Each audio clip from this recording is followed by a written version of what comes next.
Our next comedian is a man who wants to tell you that he's tremendously successful in life, but he can't because it's not true. He's originally from Oshawa, but now a proud Torontonian. Please welcome Mark Vendramini.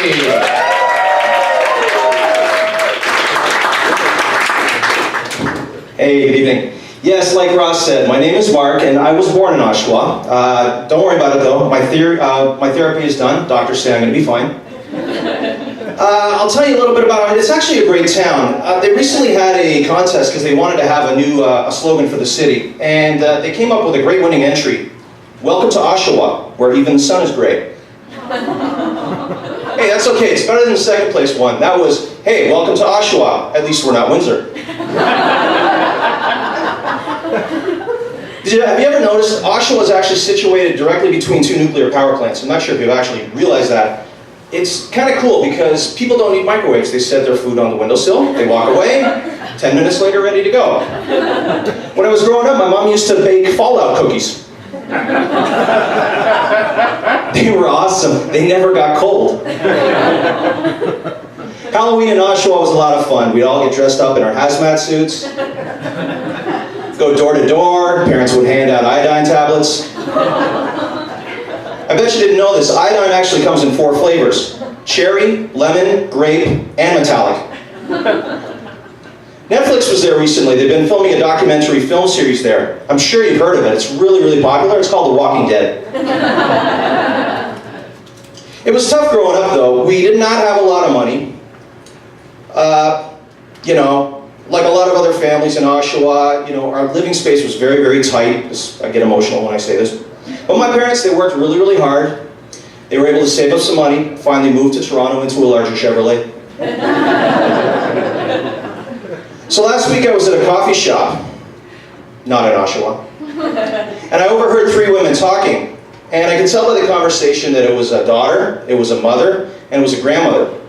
And they were talking about a song that had just come on the radio. I think it was Smells Like Teen Spirit by Nirvana. And the daughter, who was, adult daughter, she was about 40, she made the comment that, oh my God, I feel so old every time I hear this song. And the mother says, well, I feel old because I don't even know this song.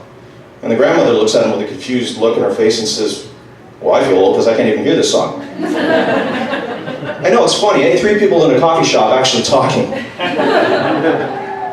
It sucks though, I know, listen, getting older sucks, it's not the easiest thing. I'm turning 50 myself this year. But you know what I've learned? I've learned that, age is just a number. And really the only thing that changes as you get older is the number of kids at the park that you accidentally creep out.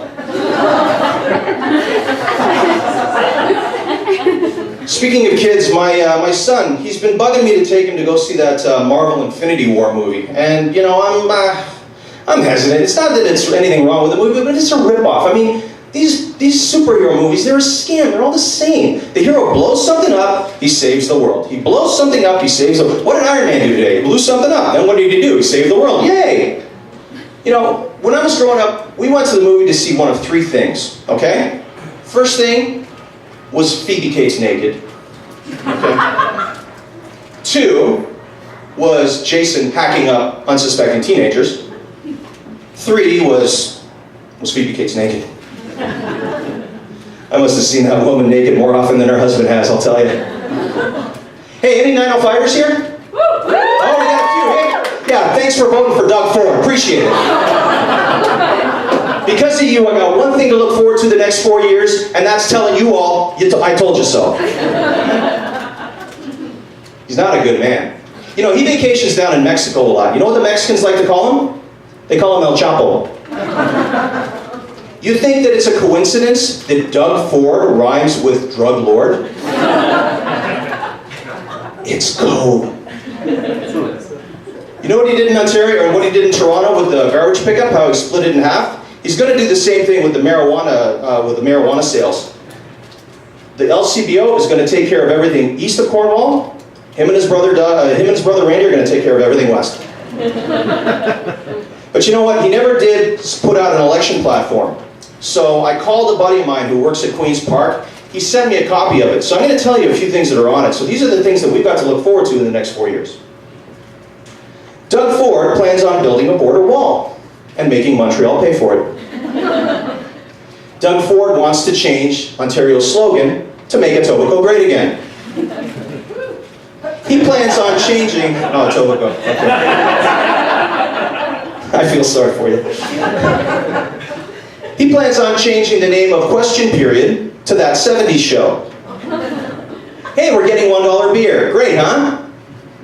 It's O'Doul's. And on long weekends, it's going to be Miller Lite. And he's going to pass legislation. It's going to be outlawing and getting rid of all future minority governments. When he was asked to explain this, he said, "We got enough minorities in this province already. We don't need them running government." Thanks a lot, everybody, and thank you, 905.